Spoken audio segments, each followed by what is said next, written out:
Hai saudara-saudara dan bapak-bapak, dengarkanlah apa yang hendak kukatakan kepadamu sebagai pembelaan diri. Ketika orang banyak itu mendengar ia berbicara dalam bahasa Ibrani, makin tenanglah mereka.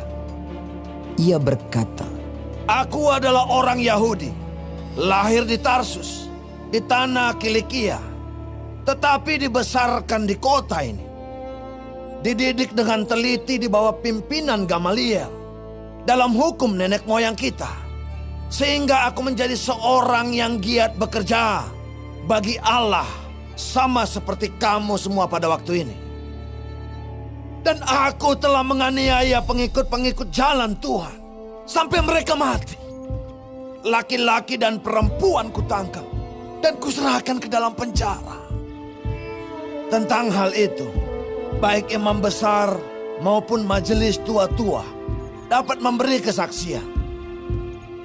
Dari mereka aku telah membawa surat-surat untuk saudara-saudara di Damsyik. Dan aku telah pergi ke sana untuk menangkap penganut-penganut jalan Tuhan yang terdapat juga di situ, dan membawa mereka ke Yerusalem untuk dihukum. Tetapi dalam perjalananku ke sana, ketika aku sudah dekat Damsyik, yaitu waktu tengah hari, tiba-tiba memancarlah cahaya yang menyilaukan dari langit mengelilingi aku.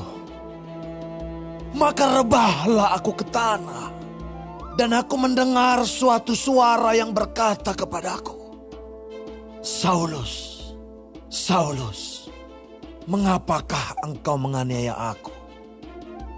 Jawabku, siapakah engkau Tuhan?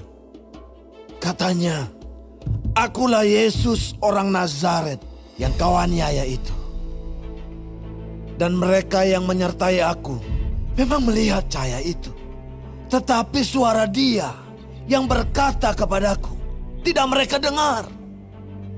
Maka kataku, Tuhan, apakah yang harus kuperbuat?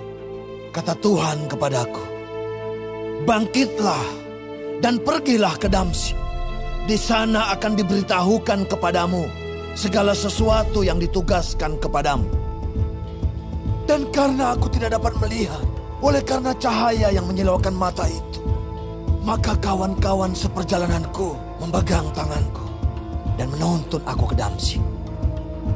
Di situ ada seorang bernama Ananias, seorang saleh yang menurut hukum Taurat dan terkenal baik di antara semua orang Yahudi yang ada di situ.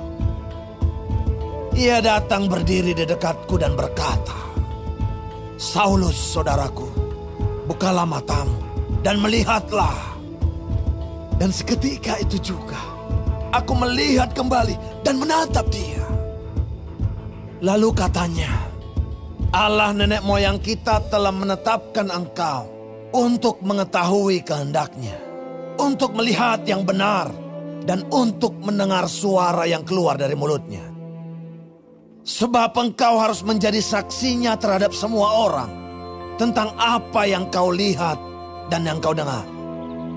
Dan sekarang, mengapa engkau masih ragu-ragu? Bangunlah, berilah dirimu dibaptis, dan dosa-dosamu disucikan, sambil berseru kepada nama Tuhan. Sesudah aku kembali di Yerusalem, dan ketika aku sedang berdoa di dalam bait Allah, rohku diliputi oleh kuasa ilahi. Aku melihat dia yang berkata kepadaku, lekaslah, segeralah tinggalkan Yerusalem, sebab mereka tidak akan menerima kesaksianmu tentang aku. Jawabku, Tuhan, mereka tahu bahwa akulah yang pergi dari rumah ibadat yang satu ke rumah ibadat yang lain, dan yang memasukkan mereka yang percaya kepadamu ke dalam penjara dan menyesah mereka. Dan ketika darah Stefanus, saksimu itu, ditumpahkan, aku ada di situ dan menyetujui perbuatan itu. Dan aku menjaga pakaian mereka yang membunuhnya.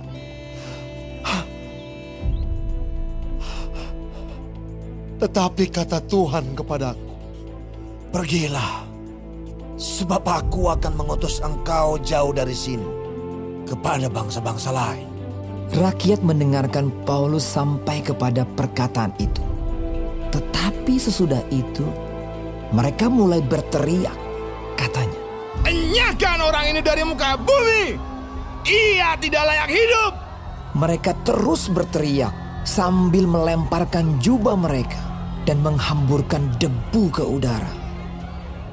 Karena itu, kepala pasukan memberi perintah untuk membawa Paulus ke markas dan menyuruh memeriksa dan menyesah dia supaya dapat diketahui apa sebabnya orang banyak itu berteriak-teriak sedemikian terhadap dia. Tetapi ketika Paulus ditelentangkan untuk disesah, berkatalah ia kepada perwira yang bertugas, "Bolehkah kamu menyesah seorang warga negara Rom? Apalagi tanpa diadili." Mendengar perkataan itu, perwira itu melaporkannya kepada kepala pasukan. Katanya, "Apakah yang hendak kau perbuat? Orang itu warga negara Rom." Maka datanglah kepala pasukan itu kepada Paulus dan berkata, "Katakanlah, benarkah engkau warga negara Rom?" Jawab Paulus, "Benar." Lalu kata kepala pasukan itu, "Kewarganegaraan itu kubeli dengan harga yang mahal." Jawab Paulus, "Tetapi aku mempunyai hak itu karena kelahiranku." Maka mereka yang harus menyesah dia segera mundur. Dan kepala pasukan itu juga takut setelah ia tahu bahwa Paulus yang ia suruh ikat itu adalah orang Rom. Namun, kepala pasukan itu ingin mengetahui dengan teliti apa yang dituduhkan orang-orang Yahudi kepada Paulus. Karena itu, pada keesokan harinya, ia menyuruh mengambil Paulus dari penjara dan memerintahkan supaya imam-imam kepala dan seluruh mahkamah agama berkumpul. Lalu ia membawa Paulus dari markas dan menghadapkannya kepada mereka.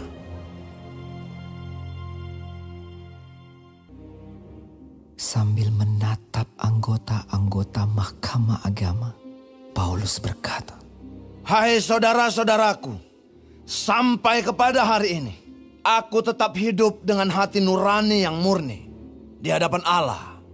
Tetapi imam besar Ananias menyuruh orang-orang yang berdiri dekat Paulus menampar mulut Paulus.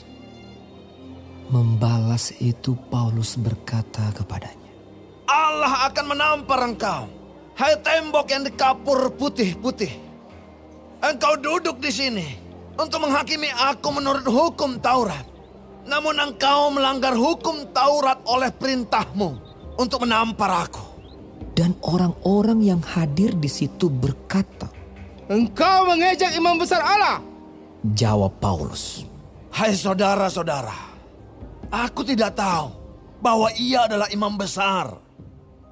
Memang ada tertulis, janganlah engkau berkata jahat tentang seorang pemimpin bangsamu." Dan karena ia tahu bahwa sebagian dari mereka itu termasuk golongan orang Saduki dan sebagian termasuk golongan orang Farisi, ia berseru dalam mahkamah agama itu. Katanya, "Hai saudara-saudaraku, aku adalah orang Farisi, keturunan orang Farisi. Aku dihadapkan ke mahkamah ini karena aku mengharap akan kebangkitan orang mati." ketika ia berkata demikian, timbullah perpecahan antara orang-orang Farisi dan orang-orang Saduki, dan terbagi-bagilah orang banyak itu. Sebab orang-orang Saduki mengatakan bahwa tidak ada kebangkitan dan tidak ada malaikat atau roh. Tetapi orang-orang Farisi mengakui kedua-duanya. Maka terjadilah keributan besar.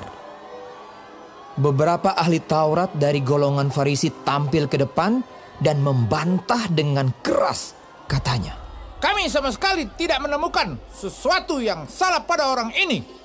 Barangkali ada roh atau malaikat yang telah berbicara kepadanya." Maka terjadilah perpecahan besar, sehingga kepala pasukan takut kalau mereka akan mengoyak-ngoyak Paulus. Karena itu ia memerintahkan pasukan untuk turun ke bawah dan mengambil Paulus dari tengah-tengah mereka dan membawanya ke markas. Pada malam berikutnya, Tuhan datang berdiri di sisinya dan berkata kepadanya, "Kuatkanlah hatimu, sebab sebagaimana engkau dengan berani telah bersaksi tentang aku di Yerusalem, demikian jugalah hendaknya engkau pergi bersaksi di Roma." Dan setelah hari siang, orang-orang Yahudi mengadakan komplotan dan bersumpah dengan mengutuk diri bahwa mereka tidak akan makan atau minum sebelum mereka membunuh Paulus.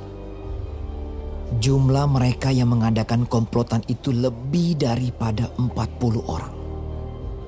Mereka pergi kepada imam-imam kepala dan tua-tua bangsa Yahudi dan berkata, Kami telah bersumpah dengan mengutuk diri bahwa kami tidak akan makan atau minum sebelum kami membunuh Paulus. Karena itu, hendaklah kamu bersama-sama dengan Mahkamah Agama menganjurkan kepada kepala pasukan supaya ia menghadapkan Paulus lagi kepada kamu, seolah-olah kamu hendak memeriksa perkaranya lebih teliti. Dan sementara itu, kami sudah siap sedia untuk membunuh dia sebelum ia sampai kepada kamu. Akan tetapi kemenakan Paulus, anak saudaranya perempuan, mendengar tentang penghadangan itu. Ia datang ke markas dan setelah diizinkan masuk, ia memberitahukannya kepada Paulus. Lalu Paulus memanggil salah seorang perwira dan berkata kepadanya, "Bawalah anak ini kepada kepala pasukan, karena ada sesuatu yang perlu diberitahukannya kepadanya." Perwira itu membawanya kepada kepala pasukan dan berkata, "Paulus orang tahanan itu memanggil aku dan meminta supaya aku membawa anak muda ini kepadamu, sebab ada yang perlu diberitahukannya kepadamu." Maka kepala pasukan itu memegang tangan anak muda itu, lalu membawanya ke samping dan bertanya, Apakah yang perlu kau beritahukan kepadaku? Jawabnya, "Orang-orang Yahudi telah bersepakat untuk meminta kepadamu supaya besok kau menghadapkan Paulus lagi ke Mahkamah Agama, seolah-olah mahkamah itu mau memperoleh keterangan yang lebih teliti daripadanya. Akan tetapi, janganlah engkau mendengarkan mereka, sebab lebih daripada 40 orang dari mereka telah siap untuk menghadang dia. Mereka telah bersumpah dengan mengutuk diri bahwa mereka tidak akan makan atau minum sebelum mereka membunuh dia. Sekarang mereka telah siap sedia dan hanya menantikan keputusanmu." Lalu kepala pasukan menyuruh anak muda itu pulang dan memerintahkan kepadanya, Jangan katakan kepada siapapun juga bahwa engkau telah memberitahukan hal ini kepadaku. Kemudian kepala pasukan memanggil 2 perwira dan berkata, Siapkan 200 orang prajurit untuk berangkat ke Kaisarea beserta 70 orang berkuda dan 200 orang bersenjata lembing, kira-kira pada jam 9 malam ini. Sediakan juga beberapa keledai tunggang untuk Paulus dan bawalah dia dengan selamat kepada wali negeri Felix. Dan ia menulis surat yang isinya sebagai berikut. Salam dari Claudius Lysias kepada wali negeri Felix yang mulia. Orang ini ditangkap oleh orang-orang Yahudi, dan ketika mereka hendak membunuhnya, aku datang dengan pasukan mencegahnya dan melepaskannya, karena aku dengar bahwa ia adalah warga negara Roma. Untuk mengetahui apa alasannya mereka mendakwa dia, aku menghadapkannya ke Mahkamah Agama mereka. Ternyatalah bagiku bahwa ia didakwa karena soal-soal hukum Taurat mereka, tetapi tidak ada tuduhan atas mana ia patut dihukum mati atau dipenjarakan. Kepadaku telah diberitahukan bahwa ada komplotan merencanakan membunuh dia. Karena itu, aku segera menyuruh membawa dia kepadamu. Sedang kepada para pendakwa telah kuberitahukan bahwa mereka harus mengajukan perkara itu kepadamu. Lalu prajurit-prajurit itu mengambil Paulus sesuai dengan yang diperintahkan kepada mereka dan membawanya pada waktu malam ke Antipatris. Pada keesokan harinya, mereka membiarkan orang-orang berkuda dan Paulus meneruskan perjalanan dan mereka sendiri pulang ke markas. Setibanya di Kaisarea, orang-orang berkuda itu menyampaikan surat itu kepada wali negeri serta menyerahkan Paulus kepadanya. Dan setelah membaca surat itu, wali negeri itu menanyakan Paulus dari provinsi manakah asalnya. Dan ketika ia mendengar bahwa Paulus dari Kilikia, ia berkata, "Aku akan memeriksa perkaramu bila para pendakwamu juga telah tiba di sini." Lalu ia menyuruh menahan Paulus di istana Herodes. 5 hari kemudian datanglah imam besar Ananias bersama-sama dengan beberapa orang tua-tua dan seorang pengacara bernama Tertulus. Mereka menghadap wali negeri dan menyampaikan dakwaan mereka terhadap Paulus. Paulus dipanggil menghadap dan Tertulus mulai mendakwa dia. Katanya, Felix yang mulia, oleh usahamu kami terus-menerus menikmati kesejahteraan, dan oleh kebijaksanaanmu banyak sekali perbaikan yang telah terlaksana untuk bangsa kami. Semuanya itu senantiasa dan di mana-mana kami sambut dengan sangat berterima kasih. Akan tetapi, supaya jangan terlalu banyak menghabiskan waktumu, aku minta supaya engkau mendengarkan kami sebentar dengan kemurahan hatimu yang terkenal itu. Telah nyata kepada kami bahwa orang ini adalah penyakit sampar, seorang yang menimbulkan kekacauan di antara semua orang Yahudi di seluruh dunia yang beradab, dan bahwa ia adalah seorang tokoh dari sekte orang Nasrani. Malahan ia mencoba melanggar kekudusan bait Allah. Oleh karena itu, kami menangkap dia dan hendak menghakiminya menurut hukum Taurat kami. Tetapi kepala pasukan Lisias datang mencegahnya dan merebut dia dengan kekerasan dari tangan kami, lalu menyuruh para pendakwa datang menghadap engkau.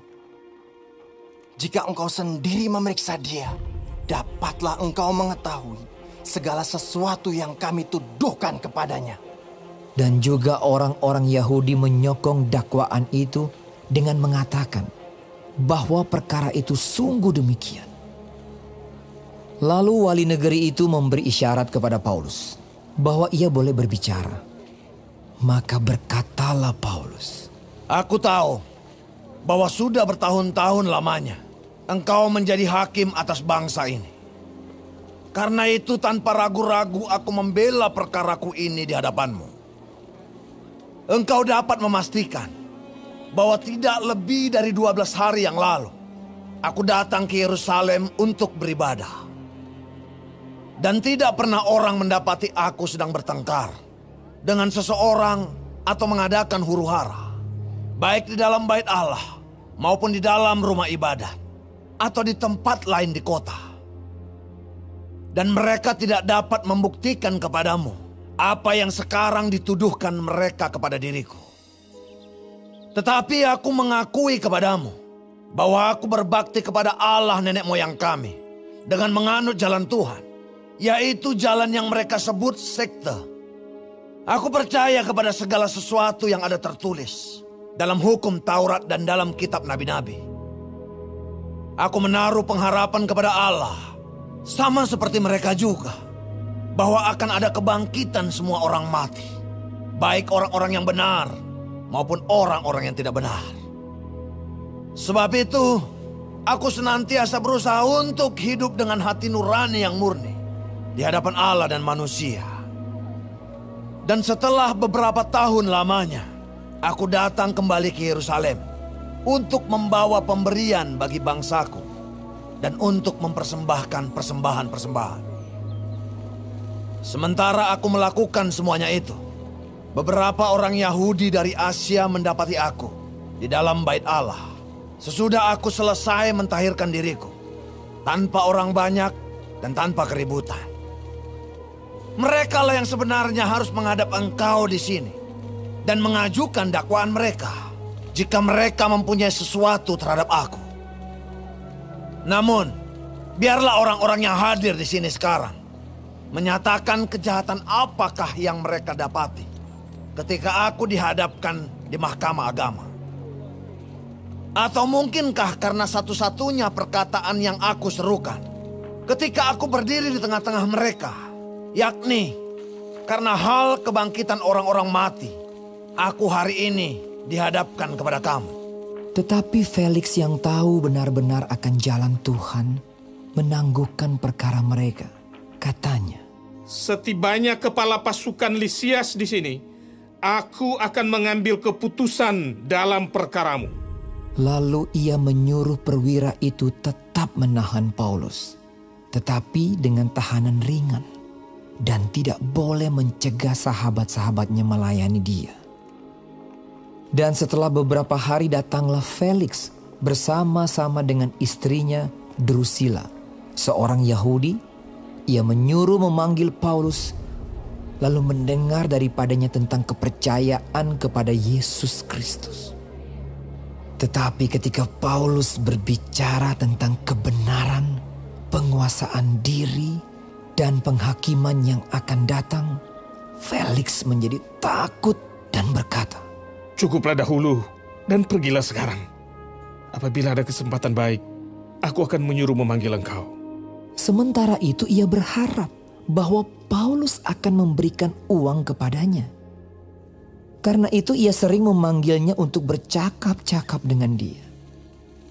Tetapi sesudah genap 2 tahun, Felix digantikan oleh Porcius Festus. Dan untuk mengambil hati orang Yahudi, ia membiarkan Paulus tetap dalam penjara.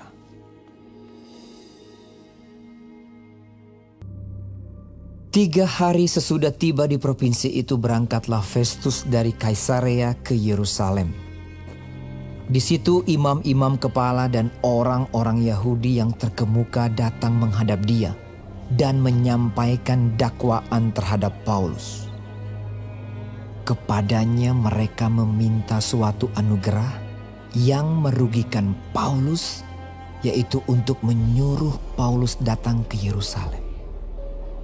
Sebab mereka sedang membuat rencana untuk membunuh dia di tengah jalan. Tetapi Festus menjawab bahwa Paulus tetap ditahan di Kaisarea dan bahwa ia sendiri bermaksud untuk segera kembali ke sana. Katanya, Karena itu, baiklah orang-orang yang berwenang di antara kamu turut ke sana bersama-sama dengan aku dan mengajukan dakwaan terhadap dia jika ada kesalahannya. Festus tinggal tidak lebih daripada 8 atau 10 hari di Yerusalem. Sesudah itu ia pulang ke Kaisarea. Pada keesokan harinya ia mengadakan sidang pengadilan dan menyuruh menghadapkan Paulus. Sesudah Paulus tiba di situ, semua orang Yahudi yang datang dari Yerusalem berdiri mengelilinginya dan mereka mengemukakan banyak tuduhan berat terhadap dia yang tidak dapat mereka buktikan. Sebaliknya, Paulus membela diri. Katanya, Aku sedikit pun tidak bersalah, baik terhadap hukum Taurat orang Yahudi, maupun terhadap bait Allah atau terhadap Kaisar. Tetapi Festus yang hendak mengambil hati orang Yahudi menjawab Paulus. Katanya, Apakah engkau bersedia pergi ke Yerusalem supaya engkau dihakimi di sana di hadapanku tentang perkara ini? Tetapi kata Paulus, Aku sekarang berdiri di sini, di hadapan pengadilan Kaisar, dan disinilah aku harus dihakimi. Seperti engkau sendiri tahu benar-benar, sedikit pun aku tidak berbuat salah terhadap orang Yahudi. Jadi, jika aku benar-benar bersalah dan berbuat sesuatu kejahatan yang setimpal dengan hukuman mati, aku rela mati. Tetapi, jika apa yang mereka tuduhkan itu terhadap aku ternyata tidak benar, tidak ada seorang pun yang berhak menyerahkan aku sebagai suatu anugerah kepada mereka. Aku naik banding kepada Kaisar. Setelah berunding dengan anggota-anggota pengadilan, Festus menjawab, Engkau telah naik banding kepada Kaisar, jadi engkau harus pergi menghadap Kaisar. Beberapa hari kemudian datanglah Raja Agripa dengan Bernike, ke Kaisarea untuk mengadakan kunjungan kehormatan kepada Festus. Karena mereka beberapa hari lamanya tinggal di situ, Festus memaparkan perkara Paulus kepada raja itu. Katanya, "Di sini ada seorang tahanan yang ditinggalkan Felix pada waktu ia pergi. Ketika aku berada di Yerusalem, imam-imam kepala dan tua-tua orang Yahudi mengajukan dakwaan terhadap orang itu dan meminta supaya ia dihukum. Aku menjawab mereka bahwa bukanlah kebiasaan pada orang-orang Roma untuk menyerahkan seorang terdakwa sebagai suatu anugerah sebelum ia dihadapkan dengan orang-orang yang menuduhnya dan diberi kesempatan untuk membela diri terhadap tuduhan itu. Karena itu mereka turut bersama-sama dengan aku kemari. Pada keesokan harinya, aku segera mengadakan sidang pengadilan dan menyuruh menghadapkan orang itu. Tetapi ketika para pendakwa berdiri di sekelilingnya, mereka tidak mengajukan suatu tuduhan pun tentang perbuatan jahat seperti yang telah aku duga. Tetapi mereka hanya berselisih paham dengan dia tentang soal-soal agama mereka dan tentang seorang bernama Yesus yang sudah mati. Sedangkan Paulus katakan dengan pasti bahwa ia hidup. Karena aku ragu-ragu bagaimana aku harus memeriksa perkara-perkara seperti itu, aku menanyakan, apakah ia mau pergi ke Yerusalem supaya perkaranya dihakimi di situ. Tetapi Paulus naik banding. Ia minta supaya ia tinggal dalam tahanan dan menunggu sampai perkaranya diputuskan oleh kaisar. Karena itu aku menyuruh menahan dia sampai aku dapat mengirim dia kepada kaisar. Kata Agripa kepada Festus, "Aku ingin mendengar orang itu sendiri." Jawab Festus, "Besok engkau akan mendengar dia."